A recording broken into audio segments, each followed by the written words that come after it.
Hi, I'm Tanya Alt, Emma's mom. This is Emma, 9 years old. I'm Peter Alt, Emma's dad. I'm Amanda Alt, her sister. Big sister. Probably within the first 6 months we knew something was wrong. And then we saw an article on TV about hippotherapy and the benefits of hippotherapy. So I did some research and came across Diana, and we set up an evaluation, and we've been riding here ever since. And when Emma started out, she couldn't even sit up on the horse. She was so floppy. They said she has hypotonia, CP, really low muscle tone. She could not even hold her head up. When she was sitting on that horse, she would use her chin to stabilize her trunk, so her chin was pretty much glued to her chest. Add the weight of the helmet on there, forget about it. It was just really hard for her. And they had to use a couple of boppy pillows to support her trunk. So she was riding about once a week, and then over the years, we could eliminate the boppy pillow. Her chin got unglued from her chest, so she had better trunk control, especially with the weight of the helmet. And she's been with the same occupational therapist since the beginning, Sharon Meekma, who is just so wonderful. I mean, she's done amazing things with Emma. And we've had that diagnosis for 9 years, cerebral palsy. And we were always told, you know what, just be lucky, be thankful, because she can only get better. She can't get worse. It's CP. Whatever damage has happened has already happened. I guess as parents, you're in denial. You don't want to really admit there's something wrong with your child. So you put it off to the side. No, she's okay, she's okay. But when you notice that things that she used to do, she can no longer do, or she can't do them quite as well as she used to, Emma's been a puzzle for a long time, because there's certain parts you can say, oh, you know what, she fits this syndrome or this disease, but she doesn't fit the whole criteria, so nobody has been able to pinpoint it. So they just gave her CP and that's it. So at first, it's hard to deal with. It's hard to come to terms that your child can't run and play with the other kids in the park. Your child can't go swimming in the pool. You know, that's hard. You don't want to say that you have resentment towards other families, but it hurts when you see other children being normal, happy children, and you know your child will never do that. It hurts a lot. So we recently had an appointment with a neuromuscular specialist. She wanted to do some tests with Emma, which we had done, and after 9 years of searching for an answer, we finally got one. It's not the answer we wanted, but at least we have an answer, and she said our daughter has congenital muscular dystrophy, which... And that just devastated us. Wait, I'm sorry, say that one more time. It just devastated us to hear that, because we thought our daughter was going to get better, and now we're basically being told that she's going to get worse. Muscular dystrophy is a degenerative disease. Her muscles basically are wasting away. And to hear that, I feel like we're going back 9 years and reliving all the emotion. And before this diagnosis, they wanted to cut back her physical therapy. They said, well, if we can't submit reports to the insurance company saying what her progress is, we can't justify the service. Emma's had 2 orthopedic surgeries, and she needs a lot of therapy. And unfortunately, we've all fought as a family to try and get her the services that she desperately needs, but Emma riding horses, receiving hippotherapy, we've never once had to ask Diana. Diana has always had an open heart, an open door for this family, and we will forever be grateful to her, because this is the one therapy that she continuously gets. And it's so important to her and to us because it works her whole body, not just one particular area, but her whole body.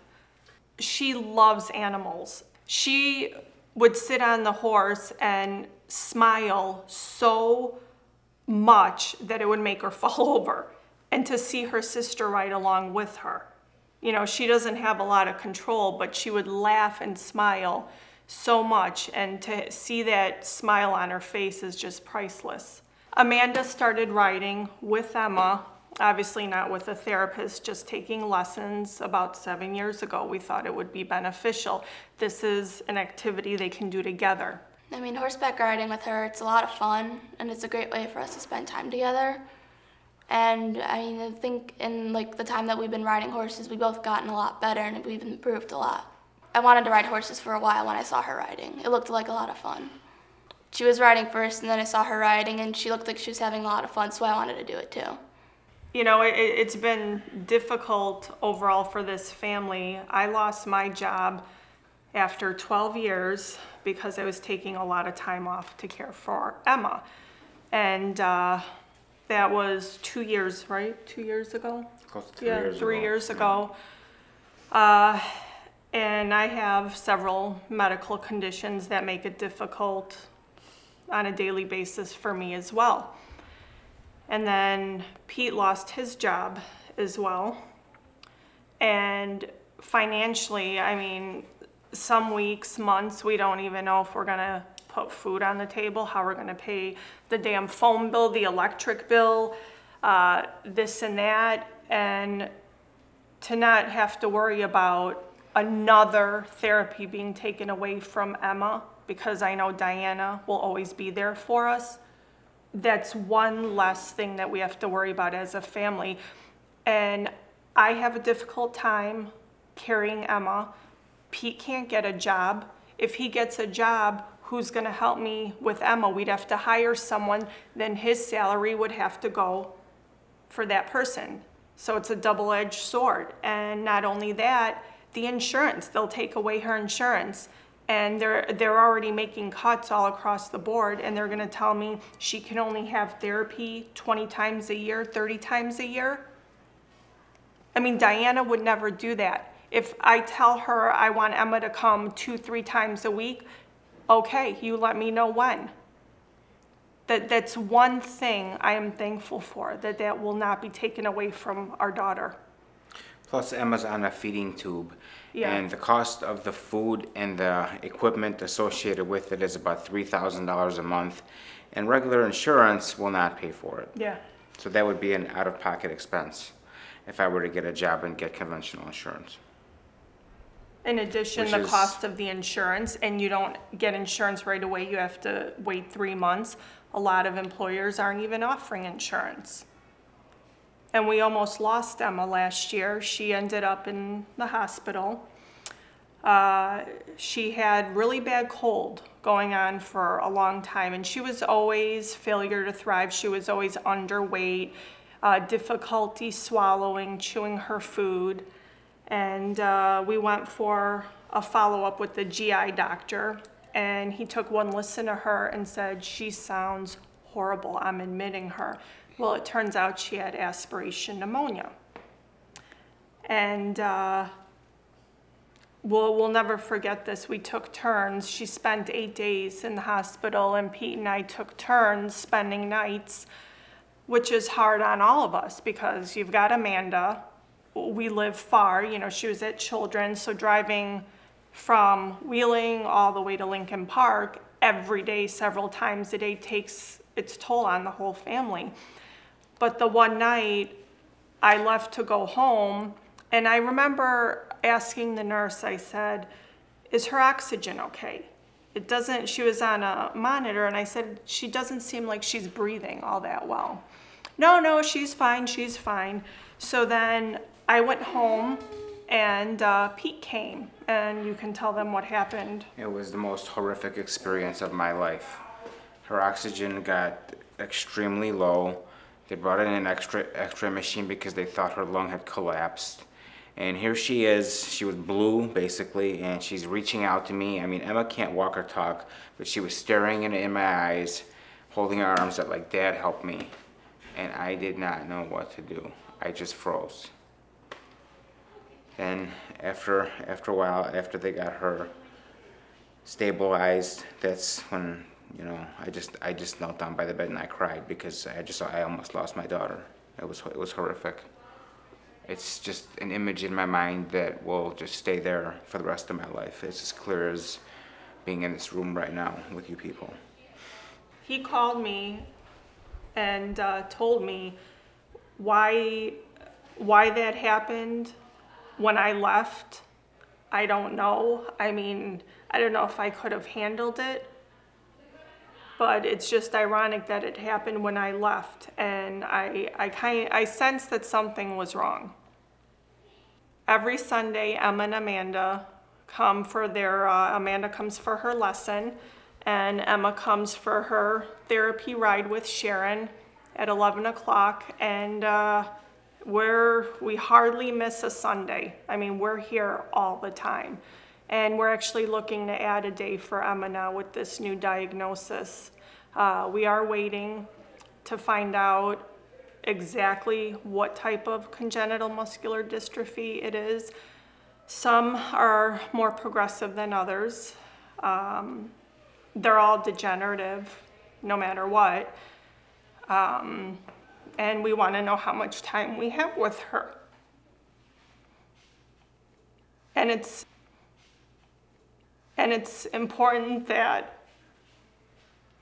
she gets therapy because the muscles are just deteriorating. And I know Diana will be here for us. So at least, I mean, if it wasn't for Diana, with them cutting everything else, she may be a lot worse than she is now.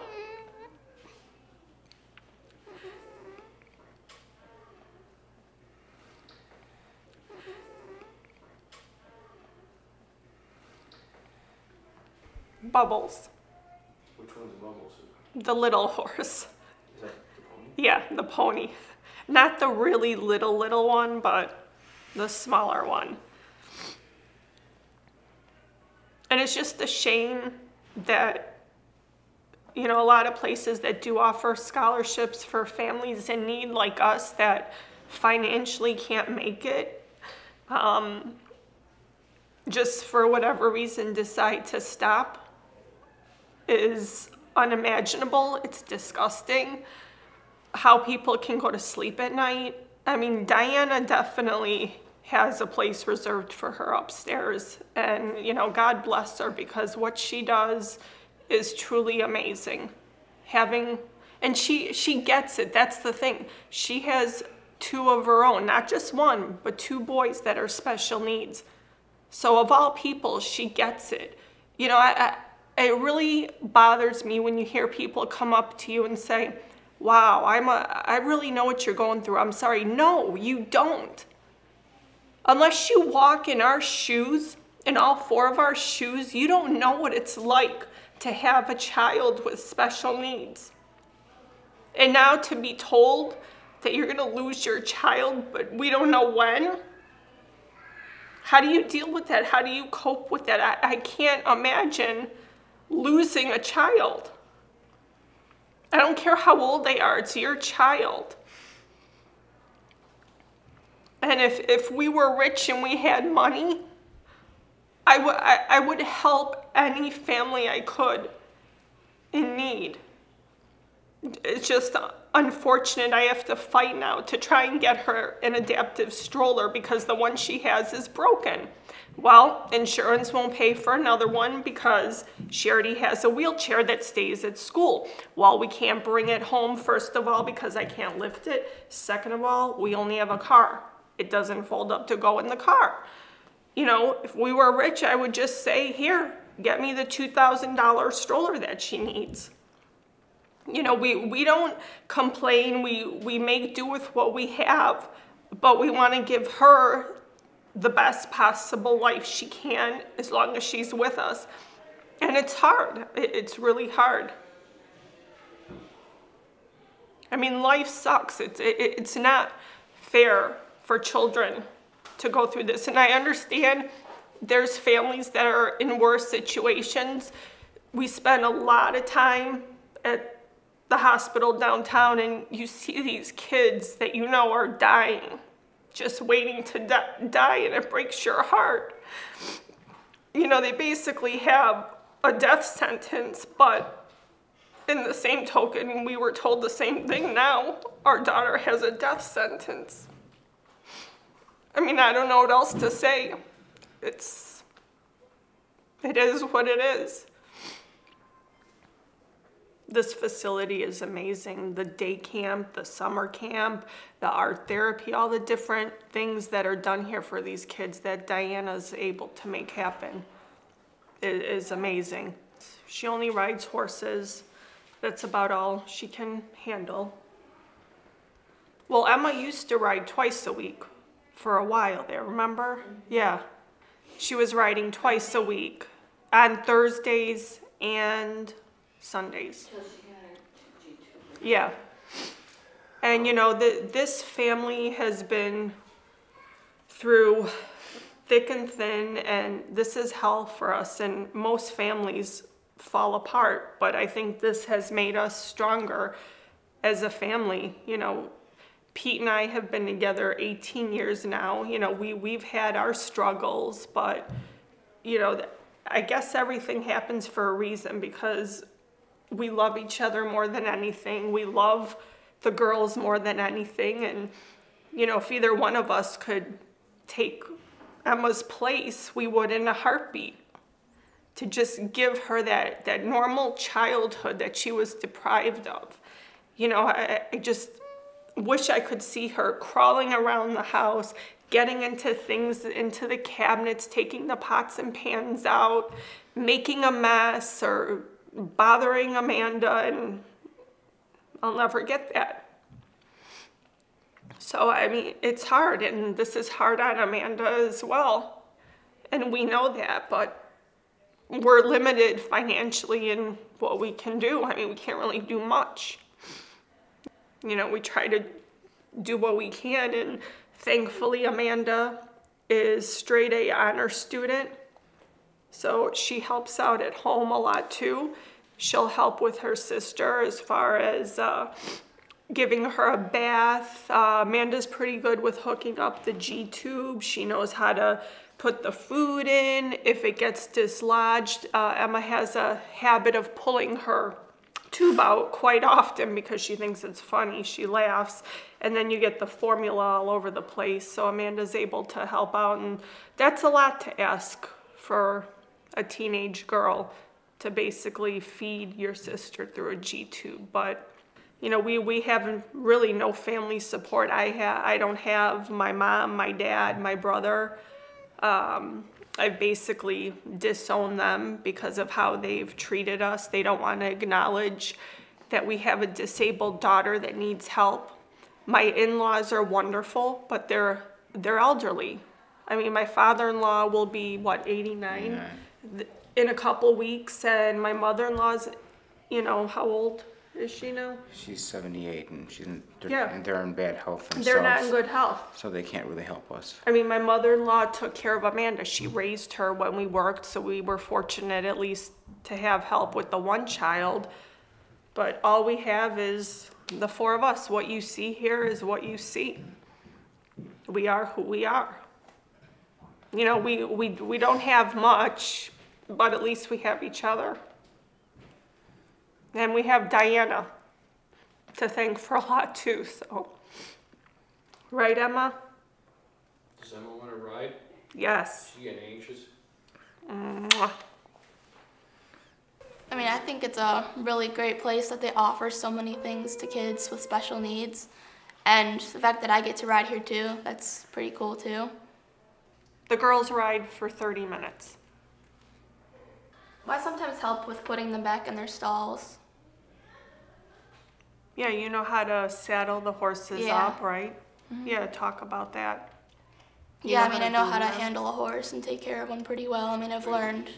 Say that one more time for me, instead of focus.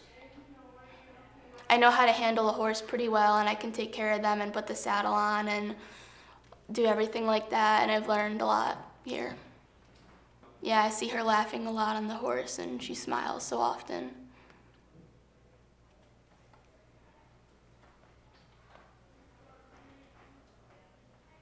Yes, is Bubbles your pony? Yeah? It's a phenomenal place. What Diana and this place does for these special needs kids is just wonderful. I mean, the stuff that I've seen, I mean, I've seen kids that don't walk and they're just, once they get on the horse, they're happy. It just fulfills something in them. And we are just so grateful to her for helping us out. I mean, Emma, she just loves the horses, she loves the animals, and it just makes us so happy to see her happy being on a horse and being able to ride here. We've developed a wonderful relationship with Sharon, Emma's therapist. It actually started when we were here about 5 years ago and I suffered a stroke. And I ended up being taken away in an ambulance. And, you know, the girls were much younger then. Sharon, right away, her motherly instinct, she took over. She took both girls. Amanda, you know, they were both frightened. They didn't know what was going on. They see their mother being taken away. So she took care of them until, at that time, Pete was working in Downers Grove. So you're talking 5 o'clock. It's gonna take 2 hours to get here. So she made sure they had something to eat. She took care of them. And then once Pete came and got the girls, she comes to the hospital and sits there with me until midnight. And she came to visit every day and didn't even ask, what do you want? What do you want? I'll get you whatever you need. Well, it turns out I had a hole in my heart the size of a $50. So I had to have heart surgery. I still have leaky valves, atrial septum defect. I still suffer mini strokes occasionally, even after I had the hole repaired because of all the other defects in my heart. So, you know, in the back of my mind, it worries me, but I need to be strong for the girls because at any given moment, I can just have a mini stroke, lose my speech, black out, anything can happen. And what's scary is her neurologist told her that these mini strokes eventually will lead up to a full-blown stroke. So we're just praying that that's later, much, much later than sooner. Because we need to be there for our kids, both of us. And what we're hoping to do is, since we can't financially help donate to this wonderful place, we would like Amanda to do some volunteer work. So we're hoping that Amanda can maybe during one of the camps over the winter, summer, whatever it may be, volunteer. She has such a great relationship with the horses. She has a special bond like Emma does with the horses, and she's comfortable. And it's one way she can give back to the community and give back to this wonderful place. That's something that we can do. And if we could do more, I would. And, you know, all we can do is hope and pray that Emma will be around long enough till they get a cure or treatment, because currently there is no cure.